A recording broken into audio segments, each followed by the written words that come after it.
নতুন আরেকটি ভিডিওতে আপনাদের সবাইকে স্বাগত। আপনারা অনেকেই কমেন্ট করছেন প্যানেল দিবে কবে বা প্যানেল দেওয়ার কোনো সম্ভাবনা আছে কিনা কিংবা প্যানেল দিবে কিনা।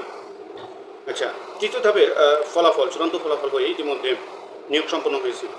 সেক্ষেত্রে প্যানেল দেওয়ার কোনো সম্ভাবনা আছে কিনা? প্যানেল দেওয়ার সম্ভাবনা রয়েছে। যেহেতু প্রথম এবং দ্বিতীয় ধাপে প্যানেল দিয়েছে, সেক্ষেত্রে একটা সম্ভাবনা অবভিয়াসলি আছে। তবে দিবে কিনা সকল কিছু নির্ভর করে কর্তৃপক্ষের উপর। কর্তৃপক্ষ যদি প্যানেল না দেয়, কিছু বলার নাই। নতুন সার্কুলার আসতে মিনিমাম 2-3 মাস টাইম লাগবে মোটামুটি। এই 2-3 মাসের মধ্যে যে পর্যন্ত নতুন সার্কুলার না আসবে, প্যানেল আসার সম্ভাবনাটাই থেকে যাবে। এখনও পর্যন্ত প্যানেল দেওয়া হয় নাই, সেক্ষেত্রে প্যানেল দেওয়ার সম্ভাবনা ক্ষীণ, তবে সম্ভাবনা আছে। প্রাথমিক শিক্ষা অধিদপ্তর একটা প্রায় 1-1.5 মাস আগে বলছে যে অধিদপ্তর যদি মনে করে, মন্ত্রণালয় যদি মনে করে যে শূন্য পদ আছে, অর্থাৎ যারা নিয়োগ হয়েছে তাদের মধ্যে থেকে অনেকে অ্যাবসেন্ট ছিল, সেইগুলা যদি শূন্য পদ বিবেচনা নেয় অধিদপ্তর, তবে সেটা পূরণ করা হবে, অতিরিক্ত হিসেবে পূরণ করা হবে না। এই ধরনের একটা বক্তব্য ছিল অধিদপ্তরের। সেক্ষেত্রে এই বক্তব্যের আলোকে প্যানেল দেওয়ার একটা সম্ভাবনা থেকেই যায়।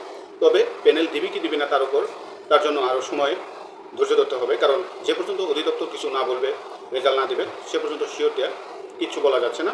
তবে নতুন সার্কুলার যে পর্যন্ত না আসবে, তার আগের দিন পর্যন্ত প্যানেল দেওয়ার একটা সম্ভাবনা থেকেই যাবে। তবে এরই মধ্যে কেউ কেউ আন্দোলন করছে তৃতীয় ধাপে প্যানেল দেওয়ার ক্ষেত্রে, আবার কেউ কেউ বলছে যে তৃতীয় ধাপে প্যানেল দেওয়ার দরকার নেই, নতুন আরেকটা সার্কুলার আসুক, নতুন করে আবার পরীক্ষা হোক, নতুন করে চাকরি হোক, এতে সার্কুলারের আকারটা অনেক বড় হবে। এই ছিল সর্বশেষ আপডেট প্যানেলের। অর্থাৎ প্যানেল দিবে কিনা সম্পূর্ণ ডিপেন্ডেন্ট হলো অধিদপ্তরের উপর। যে পর্যন্ত নতুন সার্কুলার না আসবে, প্যানেল আসার সম্ভাবনাই থেকে যাবে। অধিদপ্তর আপডেট না দিলে কিচ্ছু বলা যাচ্ছে না প্যানেল সংক্রান্ত। তবে সার্কুলার না আসা পর্যন্ত প্যানেল আশাই করা যায়।